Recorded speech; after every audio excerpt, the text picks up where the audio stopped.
So many people have been speaking about the climate crisis. So many things have been put on paper, but the real question is, why is it that we're still not acting at the scale and speed that is necessary? The extreme weather events that the scientists have long connected to the climate crisis are becoming far more frequent and far more destructive.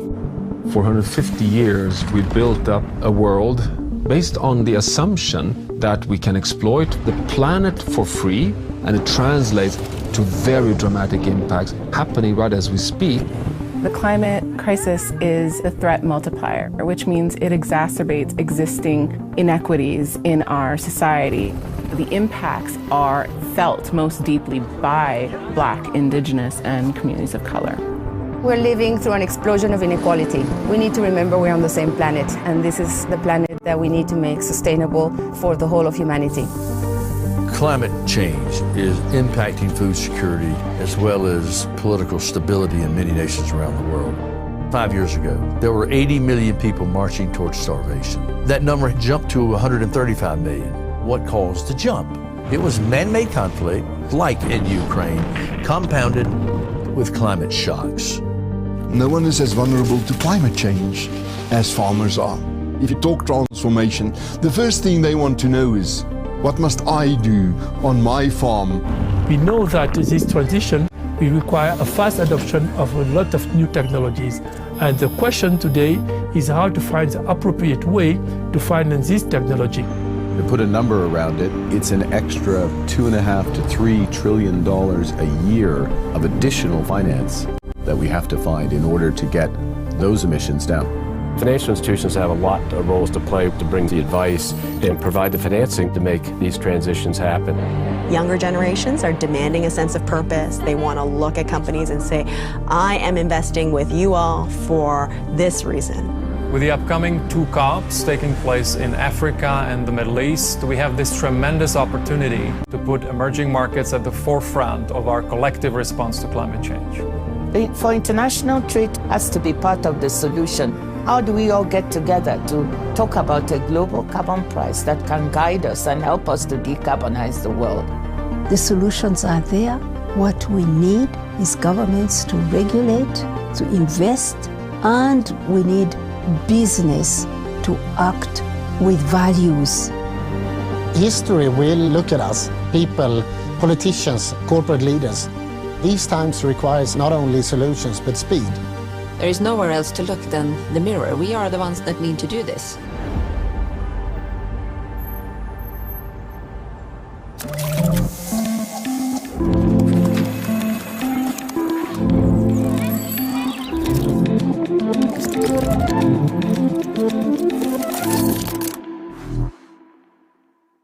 Hello everyone, I'm Catherine Boudreau, Insider's Senior Sustainability Reporter.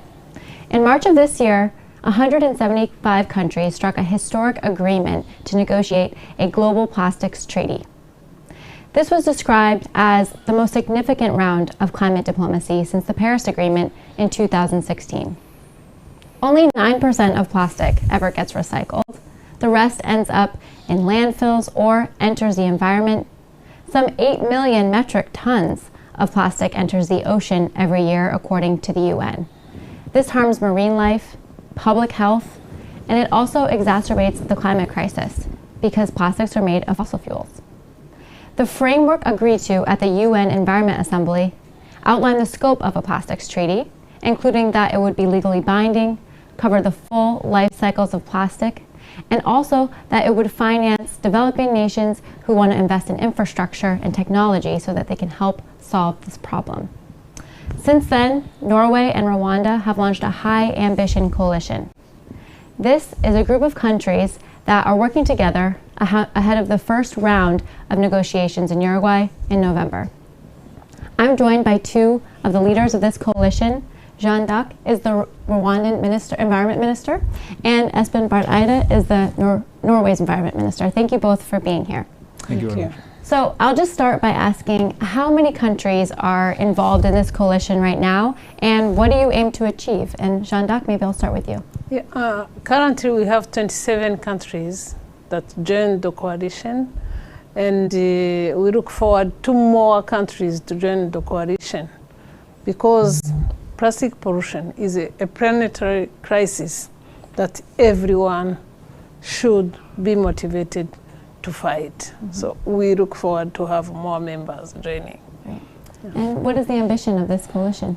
Well, you know, as you very correctly said, the world came around in Nairobi in March to agree on a very solid mandate for negotiations towards a legally binding treaty that will deal with the entire lifespan of plastics. Not because we want rid of plastic, but we want to have a more responsible relationship to this man-made product, which is so useful, but also so harmful if it leaks into nature.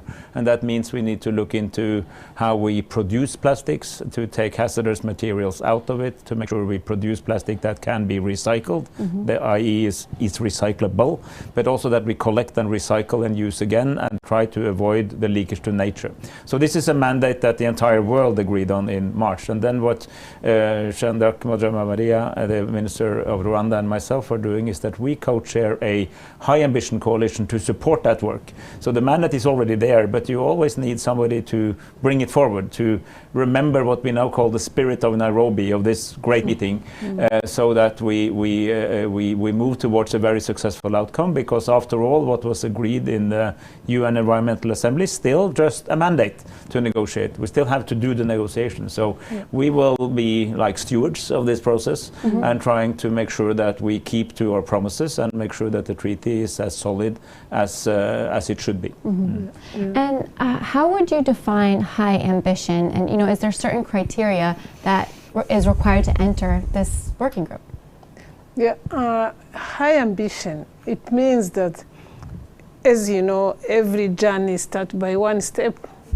So we had to get that momentum after Nairobi, and to make sure that what we said in Nairobi, what we decided in Nairobi is implemented, and somebody has to take the flag of that decision and motivate other members of the society.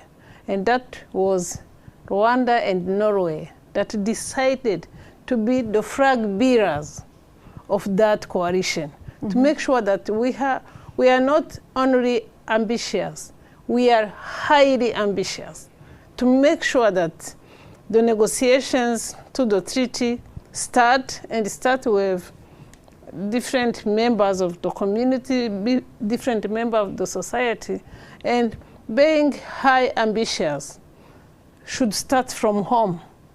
Start from home for us to be able to have that leadership responsibility and the moral responsibility to involve other members, because with this plastic pollution crisis, you cannot only be ambitious, you have to be highly ambitious to be able to curb this.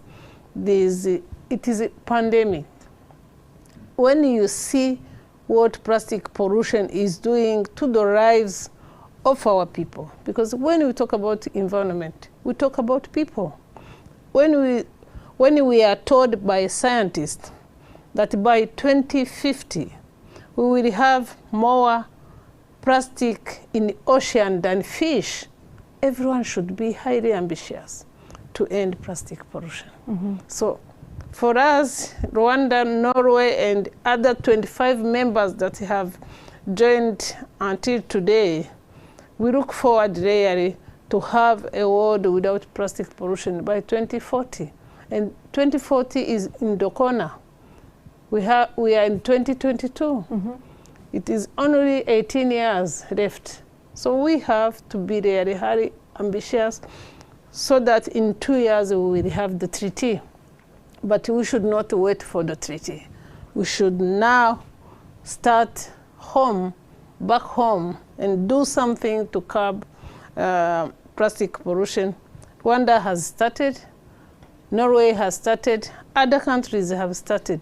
We have to keep pushing and motivate the raw, ambitious countries to be highly ambitious. Yeah, you said that this work starts at home. So I'm going to ask both of you, you know, what each of your countries are doing right now about the plastic pollution issue. Yeah, Rwanda has banned plastic carry bags already 18 years ago. So in 18 years ago, we don't have plastic carry bags in Rwanda. And that has created jobs, green jobs for our community. Women cooperatives for weaving and youth cooperatives to produce alternative form of packaging has seen the change in the way people do business. And 2 years ago, we have banned single-use plastics, like plastic bottles. And we sat with our private sector to make sure that we change the packaging of water, juice. And soon, the government of Rwanda will enact a decree putting up environmental levy for imported product packaged in plastic. So for Rwanda, now plastic pollution or plastic use in different domain that we can do without plastic is already history.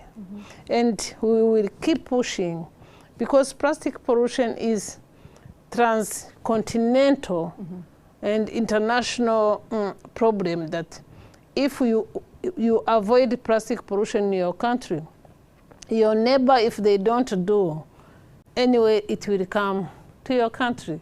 So we have to keep pushing. But back home, we are better off. Thank you. Yes, first I have to say Rwanda is a true leader because they were really ahead of all of us. So we're learning from Uganda, I think many of us. We have done quite well on plastic bottles. We still have plastic bottles, but you can be certain that if you buy one, it's made from a former bottle. It's already recycled, and the system of collecting plastic bottles is very effective, and they are fed back into the plastic bottle chain, if you see. So there's very little leakage from that particular product. We have fees on plastic bags. We're looking into whether we will increase them and significantly reduce the amount of plastic bags. And we have separation. In most Norwegian homes, people actually separate plastic waste from other waste so that it's collected for recycling, or at least sort of separate treatment afterwards. We are right now, because we are in this coalition, we're looking into more measures that we will do at home as well, because Jeanne d'Arc is so right that all this has to start at home in addition to working on the international standards. And one of the things we just agreed in this coalition meeting that we had a few minutes ago is to have a kind of a repository, a catalogue of national initiatives, so that countries who want to do the right thing but don't know exactly what that is can look at each other's experiences and learn about what different countries have done, because there are many routes to the same outcome, but the outcome has to be very clear. It is to end the waste of plastic into nature, so that all the plastic we use is designed from the very start to be recycled and actually is being recycled back into the system. So this is one of the things we will do as a coalition. Yeah, I'm glad that you mentioned the meeting this morning, because I know this was the first meeting of the High Ambition Coalition. So beyond what you just mentioned, what else did you think this meeting accomplished? Well, I think all the 27 countries that are in the coalition, who are, I have to say, from all parts of the world. I mean, we have Asian countries, many African countries, Latin American countries, European countries. All parts of the globe is represented. So we have quite a good group of people with different experiences, different levels of the economic development, different outlooks on other issues, but who agree on this. And this is a process that has been very much driven by countries in the south. This is not something that is invented in the north and then pushed on our friends in Africa or Latin America. It's rather the other way around. It was Peru and Rwanda who proposed the most ambitious draft, and this is actually the draft that we worked on and agreed as a world, and that's a quite important point, because sometimes I think in parts of the world it's seen as if it's some northern country that comes up with an idea and tries everybody to come along. It's the other way around here. But what do we do together? Well, we all agree that it should be a whole life cycle treaty.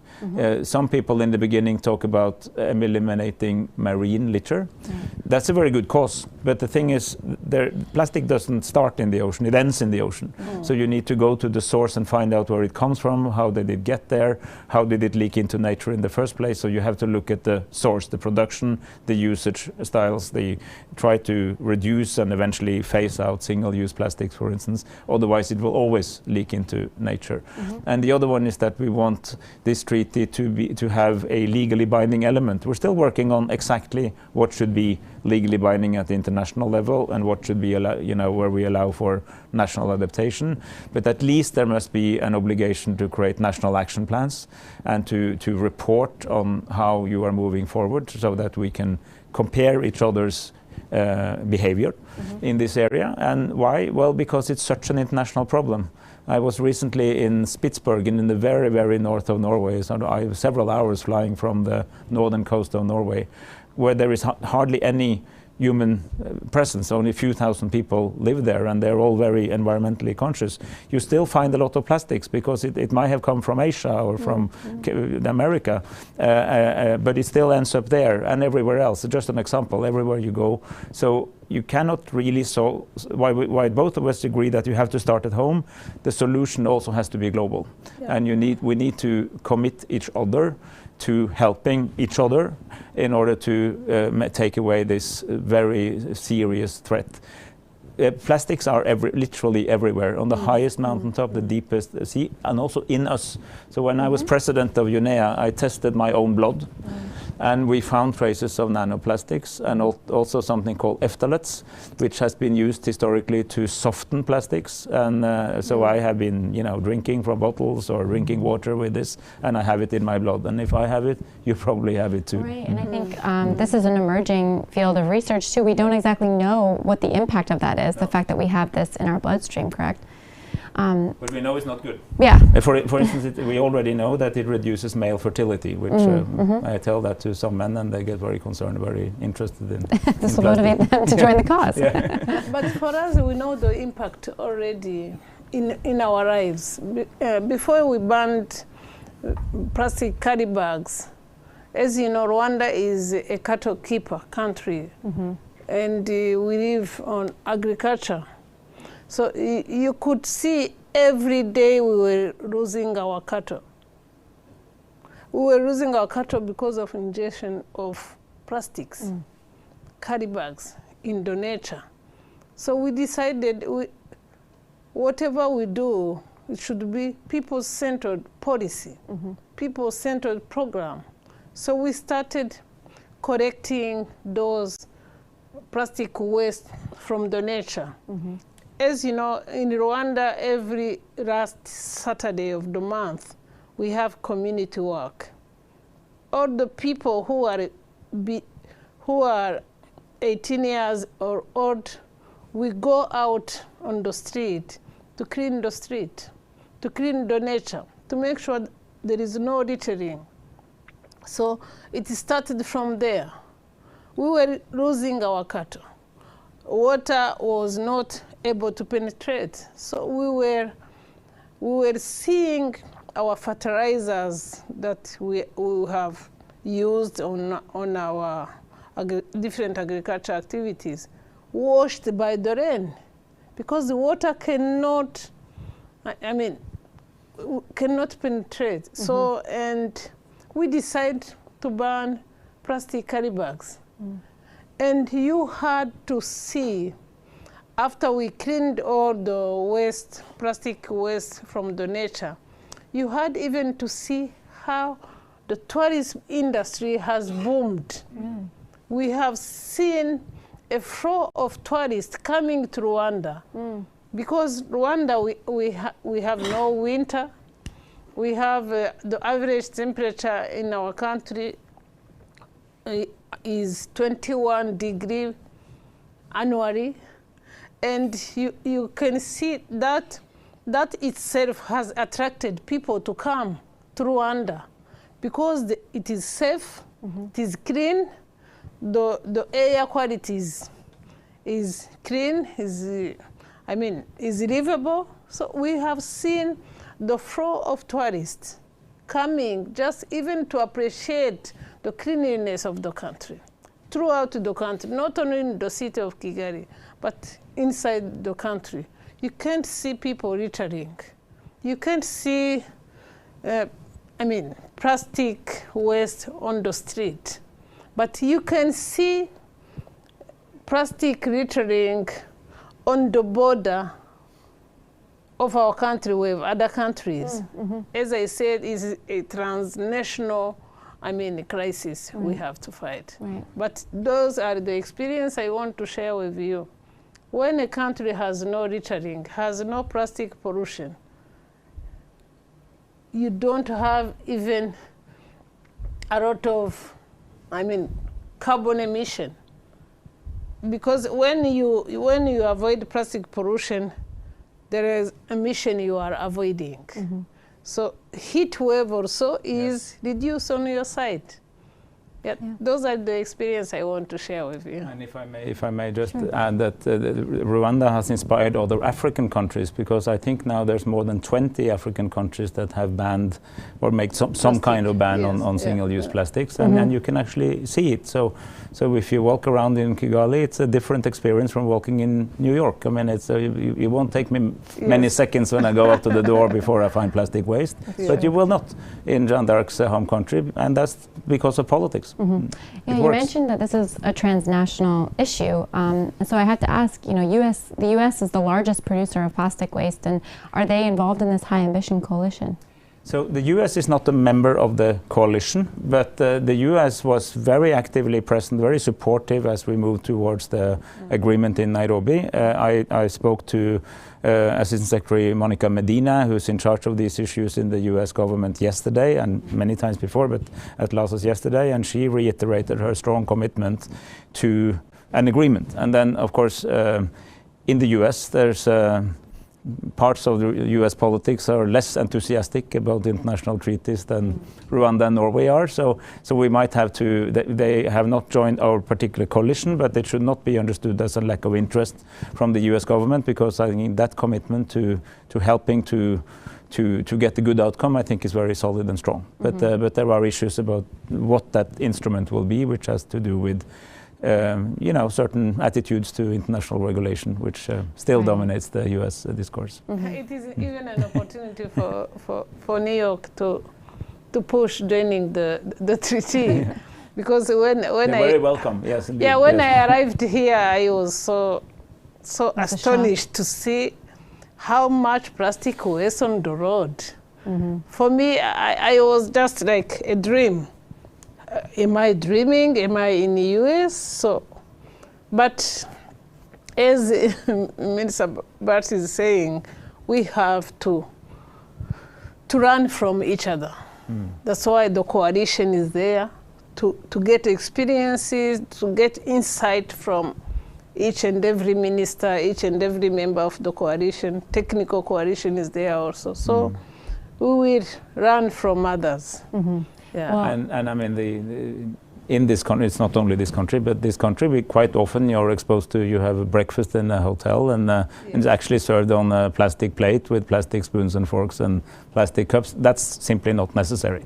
It's relatively easy to have cutlery that you can wash and use again, and this is an example of a relatively easy transition to a less plastic-intensive economy. So you can see even here there's and less no waste. plastic. This is World Economic Forum has glass. Yes. Well, you all are working on an ambitious timeline. The goal is to get this treaty done by 2024, correct? So I guess, where do you see the major sticking points, the major opposition? Where do you see that coming from?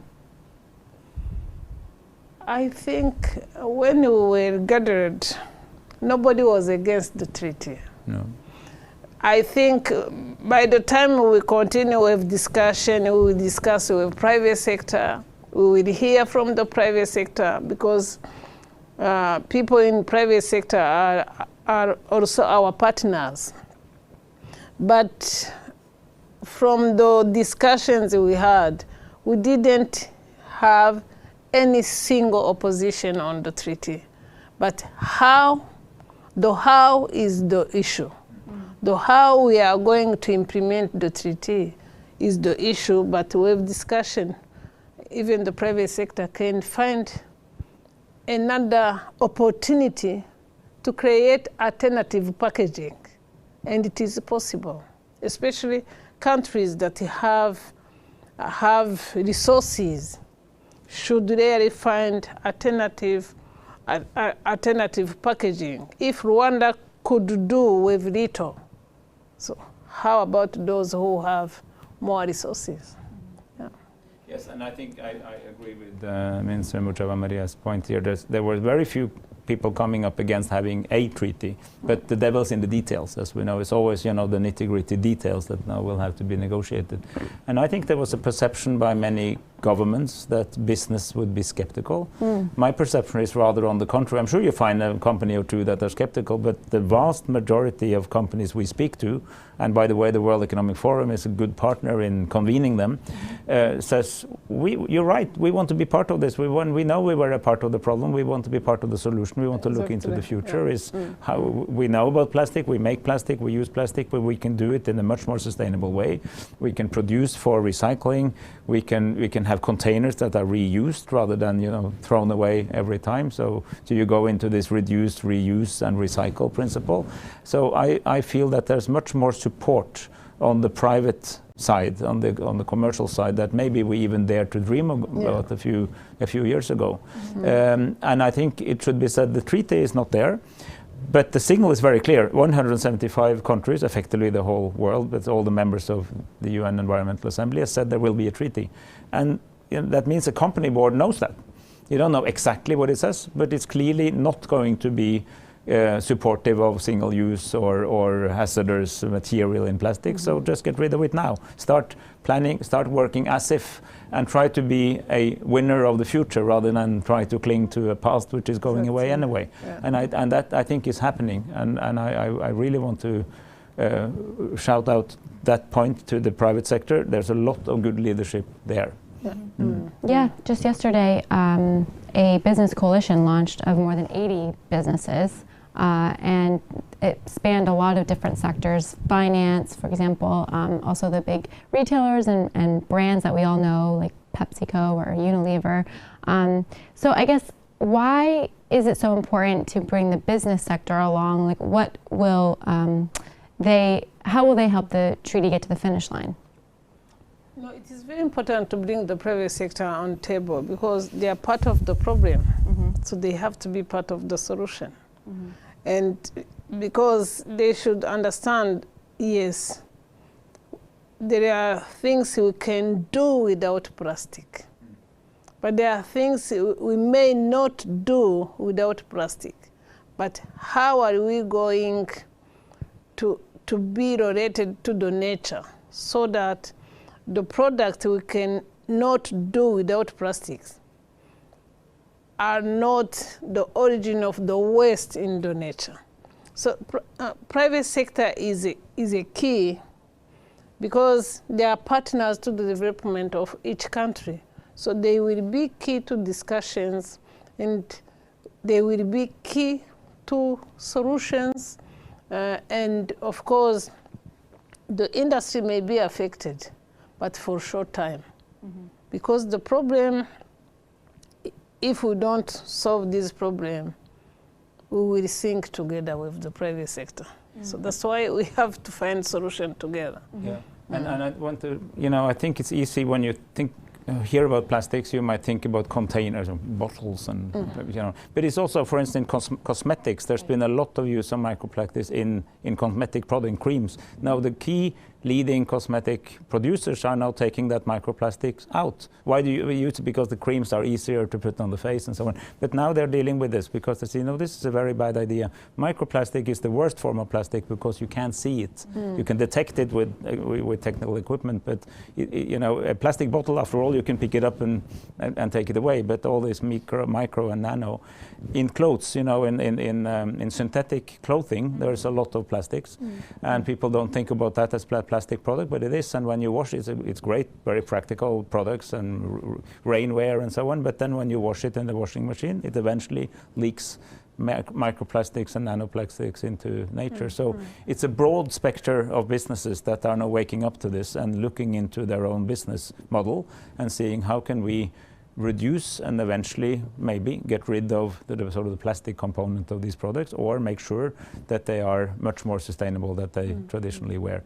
This problem, I mean, one reflection I think of is my grandparents didn't know about plastics. It came when my parents were young, you know, I mean, it was invented before, but really at the volume in the 60s, and it's been there throughout my life, but it's a recent human-made product. And so this is a totally man-made problem. But if it's a man-made problem, it can also be solved by men and women, you know, because it's something we put in there, we humans, and we also need to be much more conscious about the way we deal with the planet.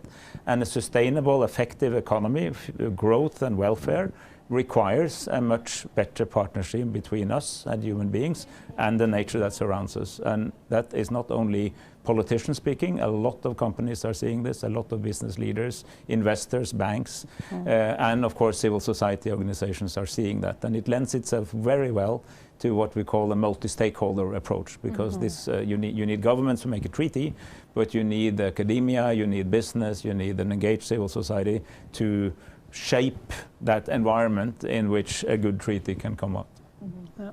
Yeah, I noticed in the High Ambition Business Coalition that I would say that some of the big petrochemical companies, for example, they weren't members. That doesn't mean that they don't support a treaty, because I believe in March when you were striking this agreement on the framework, they were supportive. But I guess I'm just wondering what you see as their role, and how will they, I guess, what will their presence be like in these negotiations? Well, I very much hope I mean, these people know quite a bit about plastics, because much of the plastic are made from petroleum. So first they have knowledge to bear, and as we keep saying, we're not saying that we're going to phase out all use of plastic. I mean, the plastic is actually plastic is also the stuff inside your car, and you can probably replace it with bamboo or something else, but it's not practical, and it's not necessarily an environmental improvement, as long as that type of steady long-term use of plastics is part of a recyclable chain. So there's no particular reason they should be against this, and many reasons that they should be supportive, also because they're anyway, you know, in an increasingly climate-aware society, they are already aware that they need to have good answers to their business model overall. If you're in the petroleum sector, I think many of them, the decent companies in this community, actually want to be partners. There will be less use of primary plastics if you recycle more, but there will still be some. Yeah, to add on what Bart is saying, they should also invest in research and development to see how they can replace plastic in their factories, how they can better be connected to the nature. So if they invest in research and development and technology, for sure they will find solutions, and they will be part of the solution. My one last question is, I think something significant about the framework in March was that it recognized the role of informal waste workers. So can you just speak to their recognition, like the fact that they're recognized, and also what role they'll play as the negotiations continue? So there are an estimated, believe it or not, 20 million people who in one way or the other work on landfills and dumps as waste pickers. Many women, by the way, men and women, but they are now increasingly organized. So they were actually, and I was very proud of that as a president in the UNEA and the UN Environmental Assembly. They were actually in the negotiation. They were there at the table, and we listened to them. What they are saying is that, of course, we need to regulate this better, but don't forget us on the way, because when new solutions are found, that they can also be part of that transition, that just transition into a smarter plastic economy. Because much of what they do is to pick up plastics, try to, you know, manually, and take them to local stores that are trying to get some new use, and this has to be done in a better way in the future, but we want to involve them and make sure we recognize their role in this as well. Well, any final thoughts or just closing, maybe a call to action or anything that you want to wrap up with? Yeah, so thank you very much. What I would like to end on is to call upon all nations to join the coalition for us to start discussions on the treaty, and so that in less than 2 years we can have this legally binding treaty to end plastic pollution, because the world has enough crises to add plastic crisis. And of course, we call upon all nations to have their domestic framework to end plastic pollution, so that we walk the talk, going internationally and being ready nationally. We have to think globally, but act nationally to make sure by 2040 the world is free of plastic pollution. I thank you very much, and I call upon the raw, ambitious nations to be high ambitious nation to join the high ambitious coalition. I thank you. Thank you. And I would like to say that we talk about 3 planetary crises. We have the climate crisis, too much emissions. We have a biodiversity crisis. We lose species, and we lose nature's ability to give us the nature services. And we have a pollution crisis. Plastics is part of all of these crises. It's pollutions. It affects natural and human health.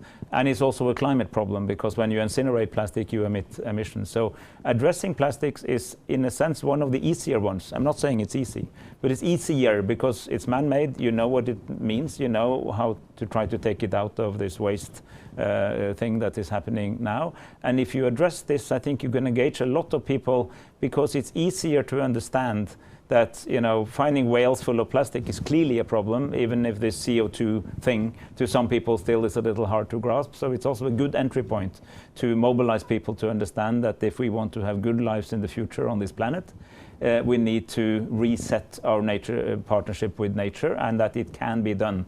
That a modern, future-oriented economy needs to be less pollutant, less emissions, more nature positive. Well, thank you so much, Minister, both ministers. This was a great conversation, and I just want to say thank you to everyone also who's watching. Hope you all have a great day.